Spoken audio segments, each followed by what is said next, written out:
এখন আপনাদের কে বাঁচাবে? আপনাদের দুইজনের কিন্তু সারা প্রচার উন্নত ভদ্র মানুষ, উনি তো এই কথা কইতেন না, উনি ইংরেজিতে কইতেন আর কি, ইউ আর যদি বাঁচতে চান যা বলতেছি সেটা করেন। আপনি তো আপনার 14 গোষ্ঠী সারা দুনিয়া কোথাও জায়গা পাবেন না, তারপরে কিছুক্ষণ ওনাদের সময় দিতাম হজম করার জন্য। তারপর ওরা কি করতো জানেন? ওই দুইজন আকাশ বাতাস বিদীর্ণ করিয়া স্লোগান দিত, ইনকিলাব জিন্দাবাদ, দিল্লি না ঢাকা, ঢাকা ঢাকা, ক্ষমতা না রাজপথ, রাজপথ রাজপথ, বুঝছাও ক্যাঙ্কা কইরা জাউরাগের লাইনে আনা লাগে। বঙ্গবন্ধুর প্রতি কৃতজ্ঞতা, উনি আমাদের একটা স্বাধীন সার্বভৌম দেশ দিয়েছেন, এবং যে দেশে আজকে আমি, সেই স্বাধীন দেশের আমি আজকে সেনাপ্রধান। সমস্ত শহীদদের প্রতি আমার কৃতজ্ঞতা, সমস্ত মুক্তিযোদ্ধাদের প্রতি আমার কৃতজ্ঞতা। তারা তাদের সোনালী দিনগুলো আমাদের জন্য উৎসর্গ করেছেন এবং আজকে আমরা এই স্বাধীন সার্বভৌম দেশ পেয়েছি। ভিডিওটা তো ওয়াকাররা কখনো দেখেছেন যে 24-এর বর্ষা বিপ্লবের শহীদদের প্রতি শ্রদ্ধা জানাইতে? শহীদ ফ্যামিলির যা কথা করার ব্যাপারে বাদই দিলাম, কখনো উচ্চারণ করছে শহীদের কথা? করে নাই। একদল তো ওয়াকারের বিপ্লবের নেতা বানায় দেয়। ভলকার তুর্ক ফাঁস করে দিছে কেমনে এই ক্যাশ প্রেমিক জেনারেলরা দেশ প্রেমিক জেনারেল বনে গেছে, এখন দেশের সেবা করিচ্ছে। তাদের মিশন বন্ধ হওয়ার হুমকি দেওয়া হয়েছিল, দেখেছেন? Well, I can give you examples where it is taken seriously. I'll give you the example of Bangladesh last year. During July, August, you know, there were massive demonstrations of students. They had enough of the previous government under Sheikh Hasina. There was massive repression happening. The big hope for them was actually our voice, was my voice, was also what we were able to do. And we put the spotlight on the situation. And we actually gave the warning to the army that if they get involved, it means that they may not be able to be a troop contributing country anymore. As a result, we saw changes. When Mohammed Yunus took over as the new chief advisor of the interim administration, he asked me immediately, can you send us a fact-finding mission to put the spotlight on the situation and to investigate what was happening, which is what we did. And it actually helped. I was in Bangladesh last year. The students were so grateful for us taking a stand and for us speaking out and for supporting them. যাই হোক, জাতিসংঘের যে report আসিছে না, ওটা করলে বোমা, এটা বোমা। এই রিপোর্ট দিয়া ওয়াকার সাহেবের সানডে মানডে ক্লোজ করে দেওয়া যায়, এই জেনারেলদের সানডে মানডে ক্লোজ করে দেওয়া যায়, ফোস ফোস বন্ধ করে দেওয়া যায়। কিভাবে দেওয়া যায় আসেন এটা বলি। আমি প্রফেসর ইউনূস হইলে চুপ করে কইতাম, আমারে আর ওয়াকাররে এটা চা খাওয়ার দাওয়াত দেন জাহাপনা, আর আমি ওই রিপোর্ট থেকে 14 পৃষ্ঠার 14টা অংশ, নির্বাচিত অংশ কপি পেস্ট কইরা প্রিন্ট করে নিয়ে যেতাম, 2 কপি আর কি, 2 সেট। চা খাইতে খাইতে একটা কপি চুপুরে দিতাম, একটা কপি ওয়াকারে দিতাম, কইতাম পড়েন। প্রথমে হাতে দিতাম এই অংশটা, 64 পৃষ্ঠার 279 প্যারা। এটি হচ্ছে ইংরেজি, যেহেতু কইছে ঠিকই গেছে, তাই না? বাংলা যা হয়েছে সেটা হইতেছে সেনাবাহিনী একটা অন্তর্বর্তীকালীন সরকার গঠন সহজীকরণে কাজ করছে, কিন্তু ভূতপূর্ব প্রধানমন্ত্রীকে দেশের বাইরে পাঠায় দিয়ে তাকে দ্রুত দেশের ভিতরে আর একটা জবাবদিহিতার আওতায় আনার পথ দূরে সরাই দিছে। এই পর্যন্ত পড়লে কইতাম, দেখেছেন, এটা গেলে গুরুতর অভিযোগ, যেখানে 3 বাহিনীর প্রধান জড়িত আছে, আর সশস্ত্র বাহিনীর সর্বাধিনায়ক হিসাবে জাহাপনা চুপ আপনিও আছেন। এরপরে কইতাম একটু নিচে দেখেন, এই যে 279 প্যারার নিচে, সেনাবাহিনী নিরস্ত্র শান্তিকামী বিক্ষোভকারীদের উপর কাছে থেকে তাজা গুলি চালায়, জনতাদের হত্যা করে ক্ষান্ত হয়নি। গুরুতর বিষয় হলো, জুলাই মাসের 16 তারিখ থেকে 5 আগস্ট পর্যন্ত সেনাবাহিনী অনেক জায়গায় জনতার উপর গুলি বর্ষণকারী পুলিশ, র্যাব, বিজিবি সদস্যদের প্রোটেক্টিভ কভার প্রদান করেছে। সেনাবাহিনীর ভারী অস্ত্রশস্ত্রের এই নিরাপত্তা ঢাল পুলিশ, র্যাব, বিজেপিকে অনুপ্রাণিত করেছে জনগণের ট্যাক্সের অর্থে, বেতনভুক থেকে জনগণের অর্থে কেনা অস্ত্র দ্বারা নিরস্ত্র জনগণকে বিচার বহির্ভূতভাবে হত্যা করতে। এরপরে হাতে দিতাম একটা পৃষ্ঠা 31-32। জুলাই মাসের 16 তারিখ থেকে 21 তারিখ পর্যন্ত যাত্রাবাড়ি এলাকায় ঢাকা চট্টগ্রাম মহাসড়কে ছাত্র জনতার স্থাপিত সড়ক প্রতিবন্ধক সমূহ অবমুক্তকরণের জন্য যৌথ অভিযান পরিচালিত হয়। সেনাবাহিনী এই যৌথ অভিযানে প্রোটেক্টিভ কভার প্রদান করেছে। অন্যান্য বাহিনীর হাতে শত শত মানুষ হতাহত হয়েছে যাত্রাবাড়িতে। যাত্রাবাড়ির একটি হাসপাতালেই 17 থেকে 20 তারিখ পর্যন্ত এই 3 দিনে 1200 রোগী ভর্তি এসেছে, অনেকেই গুলিবিদ্ধ। তদানীন্তন প্রধানমন্ত্রীর নেতৃত্বে কোর কমিটির মিটিংয়ে পরপর কয়েকদিন কঠোরতার নির্দেশ, তৎকালীন প্রধানমন্ত্রীর 21 জুলাইয়ের যাত্রাবাড়ি অবমুক্তকরণের কঠোর নির্দেশ পালনের পর স্বরাষ্ট্রমন্ত্রী 20-21 তারিখে যাত্রাবাড়ি যান পুলিশের আইজিপি এবং ডিএমপি কমিশনারকে সাথে নিয়ে। সেইখানে পুলিশ অফিসার ভিডিও দেখায় আক্ষেপ করে বলে যে একটা গুলি করলে একজন মরে, বাকি সবটি যায় না। এই যৌথ অভিযানের সফলতার সমাপ্তি ঘোষণা করছিল কে? সেনাপ্রধান General Waker. General Waker helicopter করে ডিজি র্যাব এবং আইজিপিকে নিয়ে যাত্রাবাড়ি ল্যান্ড করেছে 22 জুলাই তারিখে। সাংবাদিকদের সামনে নিশ্চিত করছে যৌথ বাহিনী যাত্রাবাড়িতে ঢাকা চট্টগ্রাম মহাসড়ক সফলতার সাথে অবমুক্ত করছে। হ্যাঁ, এরপরে আরেকটা দিতেন পৃষ্ঠা 64 প্যারা 279। সেনাবাহিনী পুলিশ র্যাব বিজিবিকে স্ট্র্যাটেজিক সহায়তা করছে। কোন কোন এলাকায় সেনাবাহিনী ব্লক রেড চলাকালীন সময় সম্পূর্ণ এলাকা ঘিরে রাখতে নিরাপত্তা চাদরে পেরিমিটার সিকিউরিটি এবং জরুরি আপৎকালীন সক্ষমতা স্ট্যান্ড বাই সিকিউরিটি হিসেবে কাজ করছে।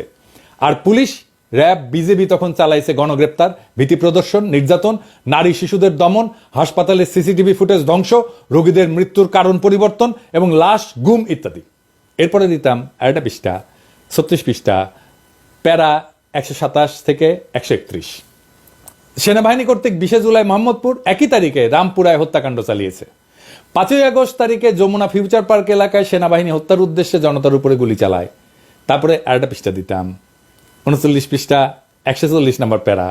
জুলাই মাসের 19 তারিখ থেকে 21 তারিখ পর্যন্ত বিভিন্ন সময় হেলিকপ্টার থেকে সেনা গ্রেডের রাইফেল এবং মারণঘাতী শটগান থেকে জনতার উপর গুলি বর্ষণ করা হয়েছে। বাড্ডা, বসুন্ধরা, গাজীপুর, যাত্রাবাড়ি, মিরপুর, মহাখালী, মোহাম্মদপুর এবং রামপুরা এলাকায় এই গুলিগুলো বর্ষণ করা হয়েছে। তো এই জায়গায় এসে আমি কইতাম দুইজনকে, জাহাপনা আমার অনুমান যে আর্মি এভিয়েশন ইউনিট বা আর্মি এভিয়েশন গ্রুপ তাদের হেলিকপ্টারের রং পরিবর্তন কইরা এই অভিযানে অংশগ্রহণ করে থাকতেও পারে। কি কন ওয়াকা সাহেব? হ্যাঁ, বিস্তারিত অনুসন্ধান করি নাকি বলেন? করি। তবে এটা তো প্রমাণিত যে 5 আগস্ট তারিখে প্রগতি সরণি এলাকায় একজন গুলিবিদ্ধ হয়েছে হেলিকপ্টার থেকে বর্ষিত গুলি থেকে। দুঃখজনক হইলেও সত্য যে হেলিকপ্টারটার রং ছিল অলিভ গ্রিন, জলপাই কালারের, এবং বুলেটে ছিল আর্মার্ড পিয়ার্সিং বুলেট, যা শুধুমাত্র সেনাবাহিনী ব্যবহার করে। সেনাবাহিনী তো আমাদের প্রোটেক্ট করার কথা। 5 তারিখে নাকি সে আমাদের বিপ্লবের পক্ষে দাঁড়িয়েছিল। কুই। এরপরে দিতাম 36 পৃষ্ঠা 130 নম্বর প্যারা। সেনাবাহিনী 20 জুলাই তারিখে রামপুরায় দুপুর বেলায় যে গুলি চালায় জনতার উপরে, সেই অভিযানে যে এপিসি গুলি নিয়োজিত ছিল তার সব কয়টির রং ছিল সাদা এবং ইউএন লোগো চিহ্নিত ছিল। মানে সেই অভিযান ইউএন ভেহিকল ব্যবহৃত হয়েছে, কিন্তু সেটা ইউএন চার্টারের কোনো অভিযান ছিল না। এরপরে দিতাম 65 পৃষ্ঠার 283 নম্বর প্যারা। জুলাই বিপ্লবের সকল দমন, পীড়ন, হত্যাকাণ্ড, গণহত্যা সমন্বয় করছে খুনি হাসিনা এবং কোর কমিটি। এই কোর কমিটির 4 জন সদস্য হচ্ছে বেসামরিক ব্যক্তি, স্বরাষ্ট্রমন্ত্রী, আইজিপি, ডিজি র্যাব এবং ডিএমপি কমিশনার। বাকি সবাই সেনাবাহিনীর চাকুরিরত সদস্য এবং তারাই মেজরিটি। কারা কারা? DG DGFI, DG NSI, DG BGB, DG Ansar, DG NTMC, এই 5 জন। আর 20 তারিখ থেকে একজন সিনিয়র জেনারেল কোর কমিটিকে সহায়তা করেছেন। এই পর্যন্ত পড়লে কইতাম, হ্যাঁ জানাব জাহাপনা, ইউএন তার নাম লেখে নাই, কিন্তু আমি কয়ে দিতেছি এই লোকটা হইতেছে কুখ্যাত লেফটেন্যান্ট জেনারেল মুজির। আর ওয়াকা সাহেব, আপনার জিম্মা থেকে তো ক্যান্টনমেন্ট থেকে ওই পালাইছে, তাই না? কেন পালাইছে এবার বুঝবার পারছেন তো? ভবিষ্যৎ তদন্তে ইউএন বা আইসিসি খুঁজে নেবে মুজিব কোর কমিটিতে কি কি করেছিল, আর জেনারেল ওয়াকার কি কি অসত্য বলছেন বা ব্যত্যয় করছেন, তথাকথিত ক্লোজ অ্যারেস্ট থেকে মুজিব কিভাবে চলে গেল। আচ্ছা, এবার আড্ডা দিতেন 64 পৃষ্ঠা প্যারা 281। এনটিএমসি সকল অনিয়ম লুকিয়ে রাখা বা আলামত সাক্ষ্য ধ্বংস করায় মুখ্য ভূমিকা রেখেছে। বিটিআরসির সহযোগিতায় তারা গুরুত্বপূর্ণ সময় ইস্পিত জায়গায় ইন্টারনেট ডাউন করে সকল সোশ্যাল মিডিয়া বন্ধ রেখে অমার্জনীয় অপরাধ করেছে। আমি কইতাম এনটিএমসি কে চালায়? হ্যাঁ, আপনার জেনারেল তো জিয়াত, তাই না? ঠিক কিনা ওয়াকার সাহেব? কার বস এনটিএমসি? কারা বস এনটিএমসির? এখনো কারা বস? পুলিশ যা করছে একই কাজ করছে বিজিবি, র্যাব। বিজিবি এবং র্যাব এটার লিডার কারা? কমান্ডিং অফিসার কারা? Army officer. DGFI July August মাসে 250 অফিসার এবং 2000 ফিল্ড স্টাফ মোতায়েন করছে। এরা সবাই ফিল্ড থেকে তথ্য যোগান দিত, আর যৌথ বাহিনী সে অনুযায়ী অভিযান চালাইতো।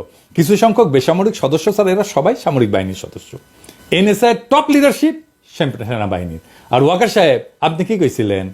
আপনি 5 আগস্ট 2024 তারিখে জাতিকে ধোকা দিচ্ছেন এই বইলা যে প্রত্যেকটা হত্যার তদন্ত হবে, বিচার হবে। করছেন? করেন নাই। আচ্ছা, এরপরে দিলাম আর একটা পৃষ্ঠা ৭৪ পৃষ্ঠা ৩৪০ নাম্বার প্যারা। এখানে কইছে কেমন করে বিচার করতে হবে। জুলাই গণহত্যার এবং প্রত্যেকটি মানবতা বিরোধী অপরাধের বিচার হইতে হবে, যেখানে ভিকটিম বেসামরিক ব্যক্তি, সে বিচার হতে হবে বেসামরিক আদালতে। যদিও অপরাধী বা অপরাধের দায়ে অভিযুক্ত ব্যক্তি সামরিক বাহিনীর সদস্য হন বা সামরিক আইনের আওতায় থাকেন। বুঝিছেন এটা? বেসামরিক আদালতে বিচার হবে। আপনি কোর্ট মার্শাল করবেন, ওই রাস্তা বন্ধ করে দিচ্ছে জাতিসংঘ। আপনি তো চাইতেছেন কোর্ট মার্শাল কইরা ওদেরকে ছাড়া দিয়ে দিবেন। কিভাবে জানেন? কারণ এই যে গুম টুম খুন এগুলোর কোর্ট মার্শাল কত, এই কোর্ট মার্শালের শাস্তি নাই এটা। এরপরে দিতাম ৭৪ পৃষ্ঠার ৩৪১ নাম্বার প্যারা। যে সকল ব্যক্তির বিরুদ্ধে জুলাই গণহত্যায় মানবতা বিরোধী অভিযোগে সম্পৃক্ত থাকবেন, তাদের বিচার প্রক্রিয়া শুরু বা চলমান অসম্পূর্ণ যাই থাকুক না কেন, তাদের চাকুরি থেকে সাময়িকভাবে বরখাস্ত করতে হবে। করেছেন? কাউরে করেন নাই। এরপরে পৃষ্ঠা ৭৮ ৩৭৭ নাম্বার প্যারা। জাতিসংঘের সুপারিশ করে যে প্রত্যেকটা হত্যা, প্রত্যেকটা ঘটনার ফার্দার নিরপেক্ষ এবং সুষ্ঠু তদন্ত বিচার প্রক্রিয়ার যাতে জবাবদিহিতা কার্যকর থাকে এবং ভবিষ্যতে একই ঘটনার পুনরাবৃত্তি না হয়। হ্যাঁ, তারপরে কইতাম দেখা গেছে পুলিশের কাছে অনেক অস্ত্র আছে যা আইন অনুযায়ী পুলিশের কাছে থাকতে পারে না। সকল আধা সামরিক বাহিনীর হাতিয়ার প্রাধিকার এটা নির্ধারিত হয় সেনাবাহিনীর নেতৃত্বাধীন একটা জাতীয় কমিটির মাধ্যমে। হাজার হাজার সেমি অটোমেটিক অস্ত্র এখন পুলিশ প্রাধিকার ভেঙ্গা ব্যবহার করতেছে। এই দায়িত্ব মোকাবেলা কার? আহত শহীদদের শরীরে ৬৬% সেনা গ্রেডের অস্ত্রের গুলি পাওয়া গেছে। এটা জাতিসংঘের রিপোর্টে বলা হয়েছে। এটা দেখা কোন বিজ্ঞজন বলছে যে এটা সেনা গ্রেডের, মানে যে সেনাবাহিনীর তা তো না, পুলিশও ইউজ করে, র্যাবে ইউজ করে। হ্যাঁ, তা তো করেই, লেফট রাইট কম করে, তাও হাঁটুত বুদ্ধি নামিছে। সেনা গ্রেডের অস্ত্র সেনাবাহিনীর বাইরে ব্যবহার হবে কি হবে না, এটা কে ঠিক করে? এটা ঠিক করে অস্ত্র প্রাধিকার নীতিমালা। এই অস্ত্র প্রাধিকার মানে কি? মানে কোন ধরনের অস্ত্র কে ব্যবহার করবে সেই নীতিমালা। এটা ভেটিং করে কে? এটা ঠিক করে দেয় কে? সেনাবাহিনী, সশস্ত্র বাহিনী বিভাগ। পুলিশের হাতে সেনা গ্রেডের অস্ত্র দেওয়ার দায় সেনাবাহিনীর। ২০১৪ সালে এই অস্ত্র প্রাধিকার নীতিমালা সংশোধনের উদ্যোগ নেয় এবং এইটা ভেটিং করে দেয় সেনাবাহিনী, অনুমোদন করে। পুলিশকে সামরিকায়ন করা হয়েছিল অসৎ উদ্দেশ্যে, সেনাবাহিনীর মুখোমুখি রাখার জন্য, সেনাবাহিনীর মনোবল নিচু রাখার জন্য। এবং তাই হয়েছে তো। মেজর সিনহার হত্যাকাণ্ড হয়েছে না? ওরা কেয়ার করে নাই সাবেক সেনা অফিসারকে খুন করতে। পুলিশের কাছ থেকে বর্তমান সরকার বিধি বহির্ভূত সকল অস্ত্র প্রত্যাহার করতে হবে, এটা জাতীয় নিরাপত্তার স্বার্থে জরুরি। যাই হোক, এই পর্যন্ত পইরা আমি হইলে বলতাম এখন আপনাদের কে বাঁচাবে? আপনাদের দুইজনের কিন্তু সারা। প্রফেসর ইউনূস তো ভদ্র মানুষ, উনি তো এই কথা কইতেন না, উনি ইংরেজিতে কইতেন আর কি, যদি বাঁচতে চান যা বলতেছি সেটা করেন। আপনি তো আপনার ১৪ গোষ্ঠী সারা দুনিয়া কোথাও জায়গা পাবেন না। তারপরে কিছুক্ষণ ওনাদের সময় দিতাম হজম করার জন্য। তারপর ওরা কি করতো জানেন? ওই দুইজন আকাশ বাতাস বিদীর্ণ করিয়া স্লোগান দিত, ইনকিলাব জিন্দাবাদ, দিল্লি না ঢাকা, ঢাকা ঢাকা, ক্ষমতা না রাজপথ, রাজপথ রাজপথ। বুঝছাও ক্যাঙ্কা কইরা জাউরাগের লাইনে আনা লাগে। সব কয়টার নিদান আছে। এইবার আমি নিদান দিলাম, এইবার লাইনে আনেন প্রফেসর ইউনূস, ইনকিলাব জিন্দাবাদ।